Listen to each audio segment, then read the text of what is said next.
Selamat pagi jemaat sekalian yang dikasihi Kristus. Kiranya kita tetap semangat dan dalam rasa syukur selalu. Sebelum kita disapa oleh firman Tuhan, marilah kita lebih dahulu menundukkan hati dan pikiran kita. Marilah kita berdoa. Damai sejahtera Allah yang melampaui segala akal, itulah kiranya yang memelihara hati dan pikiranmu di dalam Yesus Kristus Tuhan kita. Amin.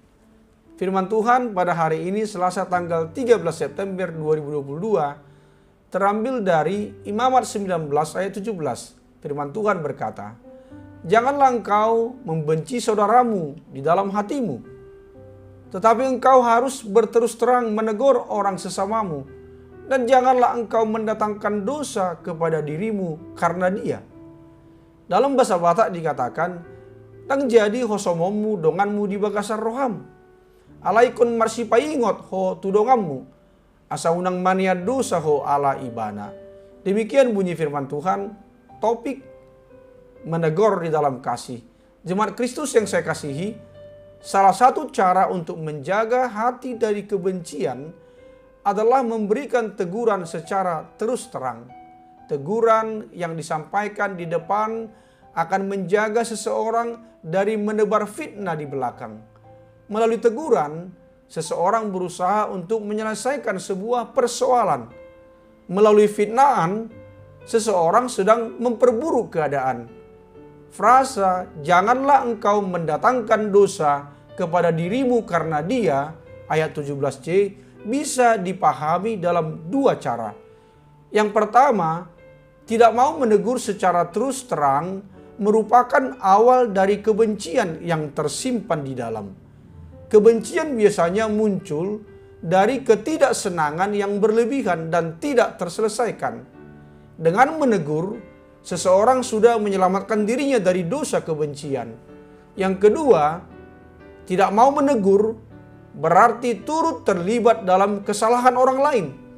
Setiap orang merupakan penjaga sesamanya. Bandingkan Kejadian 4 ayat 9. Jika seseorang melihat orang lain bersalah dan tidak melakukan apapun, orang itu sama bersalahnya dengan orang yang melakukan kesalahan. Yeskiel 3 ayat 18, Yeskiel 33 ayat 6 dan 8.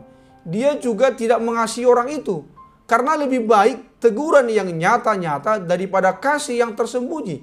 Amsal 27 ayat 5.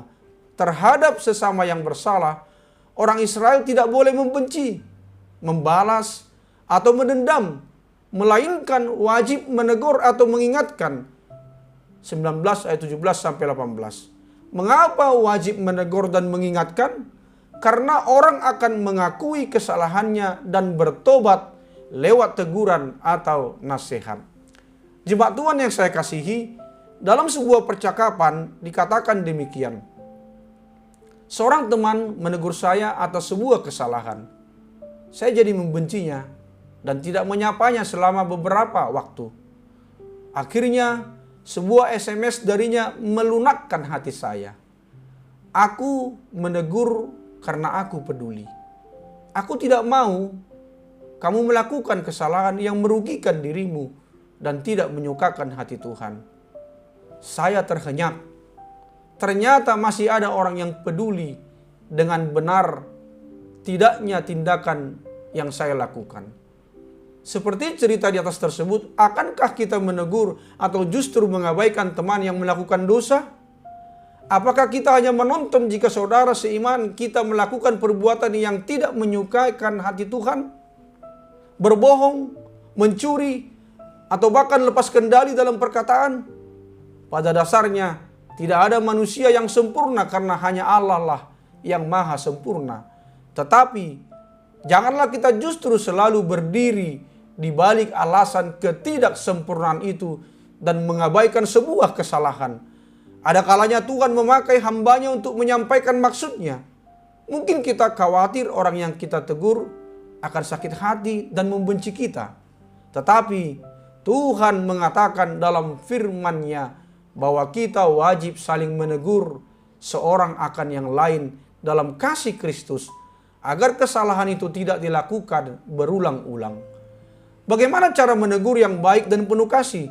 Yang pertama, dengan sikap bijak dan peka pada waktu yang tepat. Amsal 25 ayat 11. Lihatlah waktu yang tepat. Jangan sampai karena Anda menegur di waktu yang tidak tepat, hubungan Anda dengan yang menjadi renggang. 2. Menegur dengan empat mata. Jangan menegurnya di tempat umum. Jagalah perasaan dengan tidak mempermalukan orang di depan umum. Matius 18 ayat 15. Setiap orang selalu ingin dihargai dan dihormati. Cobalah untuk berbicara empat mata terlebih dahulu. Yang ketiga, harus dengan rendah hati dan saling tolong menolong. Sadarilah bahwa Anda juga bisa jatuh dan rapuh. Semua orang bisa berpeluang melakukan kesalahan. Galatia 6 ayat 2. Bila Anda menegur, Anda tidak boleh sombong atau merasa hebat dari orang yang Anda tegur. Karena peluang untuk orang melakukan kesalahan selalu ada. Yang keempat, dengan motivasi yang tulus. Efesus 4 ayat 15. Motivasi sangat penting dalam melakukan tujuan. Pastikanlah bahwa Anda menegur yang lain dengan motivasi yang tetap tulus dan tetap rendah hati. Kalau kita saja sudah berani menegur, maka kita juga harus siap menjadi teladan dengan melakukan hal tersebut. Maka, mulai saat ini, jangan sungkan untuk saling menegur dan mengingatkan. Jika kita yang ditegur, belajarlah menerima teguran itu dengan besar hati sebagai salah satu cara Tuhan dalam mendidik kita. Amsal 6 ayat 23. Amin. Marilah kita berdoa. Terima kasih ya Bapa atas firman-Mu yang sudah mengajarkan kami bagaimana harus merespon dengan benar ketika kami mendapatkan teguran dan bagaimana kami harus menjaga tutur kata kami saat harus menyampaikan teguran kepada orang lain. Ampuni kami Tuhan, bila terkadang kami mengeraskan hati kami terhadap teguran yang disampaikan kepada kami, atau bila kami kurang dapat menjaga tutur kata saat menyampaikan teguran. Ya Bapa, berkatilah yang berulang tahun hari ini. Sembuhkanlah setiap jemaat-Mu yang mengalami sakit penyakit apapun itu, dan juga orang yang terkena virus COVID-19. Hiburkanlah yang sedih, dan kuatkanlah yang lemah. Berikanlah apa yang menjadi kerinduan di hati kami setiap pribadi dan keluarga. Hanya di dalam nama Tuhan Yesus Kristus kami telah berdoa. Amin.